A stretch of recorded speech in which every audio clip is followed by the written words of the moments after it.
ito ang huling gagawin natin ngayon. Medyo marami-rami na tayo, pero mamaya dadaanan pa natin ito ng apoy para mawala itong mga ganito, yung mga himulmol. So, yan o.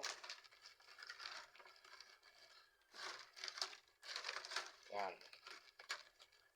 Pagka tapos na ito, yun.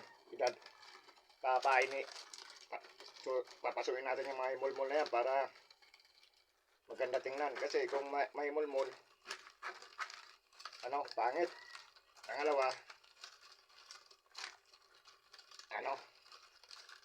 yung gusto ng customer, yung pinong-pino. Kaya kailangan nito maigpit. Doon nga pala sa mga tinuturuan ko. So, magano po tayo ng schedule para mabalikan ko po kayo. Kailangan po, marunong na po kayo pero hindi pa po pulido. Kailangan maayos po natin mabuti ang paggawa. Para masabi natin di kalidad. Kasi pag maluwag, sayang po yung mapupulaan po tayong mga customer. Kaya mag-message lang po kayo kung kailan ko po kayo babalikan. Kahit na anong araw po, basta available po kayo.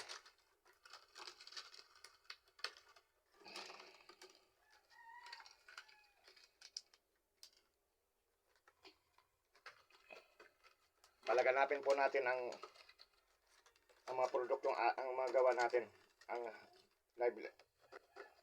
Palaganapin natin ang sariling atin. Suportahan po natin ka.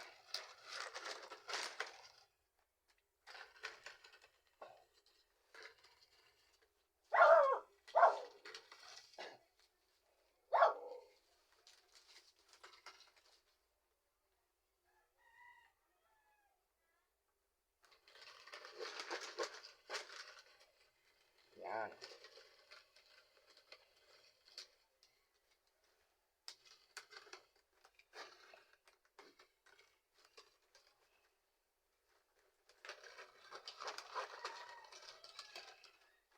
So, ang ginagamit nga pala natin dito, lampara. Pero yung pinaka niya, denatured alcohol. Kasi hindi po yun mausok. Kasi kung kerosene gagamitin natin, mausok, pangit din.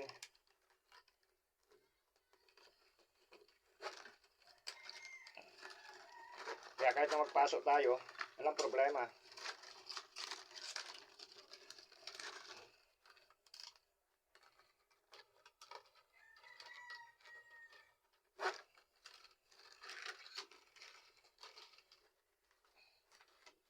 Yan.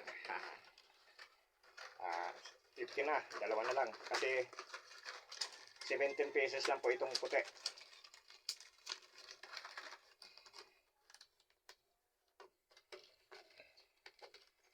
Nilagyan na po natin ng purple sa gitna para maganda tingnan yan.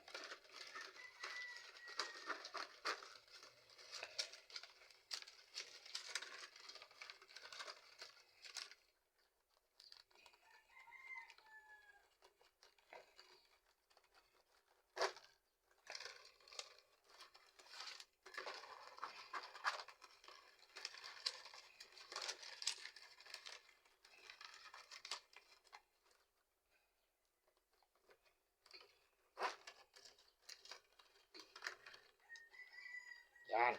Tuloy-tuloy lang po tayo, sa kagandahang sa ating ginagawa.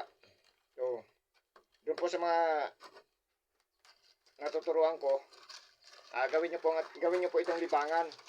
Ito po, sabi nga po ng isang organizer natin, ito ang sisidlang pangkabuhayan. So, ibig sabihin, pag marami sa inyong bumibili, kikita tayo. Ngayon, yung ibang ibang tinuturuan ko na may mga kasama sa bahay, mahal sa buhay na medyo PWD na. So, malakas pa po yung mga kamay nun. Dahil dito po, ang gumagana na lang po rito, kamay lang. So, pwede po sila rito kahit na taga tagagupit, tagaputol at saka ano. So, malaking bagay po 'yun. Ngayon habang nanonood sila, matututo rin sila kasi kamay lang po ito, hindi na po gagana ang katawan. Kaya maganda po ito. Kaysa lalo ng mga PWD na yung may mga kapansanan, yung mga na-stroke, dyan lang po yan sa bahay. So gawin nyo po itong libangan, maganda po ito.